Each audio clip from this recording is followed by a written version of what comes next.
ജഡത പശുത കലങ്കിത കുടിലചരത്വം ച നാസ്തി മയി ദേവ. ഹൃദയാകാശത്തിലെന്നോ അഥവാ ദ്യോവിലെന്നോ പറയാം നിവസിക്കുന്നവൻ ദിവിഭവോവാദേവ. ശ്രീ ശങ്കരാചാര്യരുടെ കൃതിയായ ശിവാനന്ദ ലഹരിയെ വിചാരം ചെയ്യുന്നു സ്വാമി ചിദാനന്ദപുരി.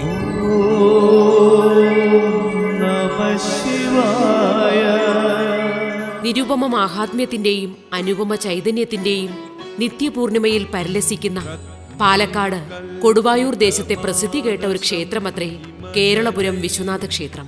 ഈ ക്ഷേത്രത്തിലെ പൂജാവിധികളെല്ലാം തമിഴ് ശൈവാചാരത്തിലാണ് നടത്തിവരുന്നത്. തമിഴ് ശൈവാചാരങ്ങൾക്ക് നിദാനം ശിവാഗമങ്ങളാണ്.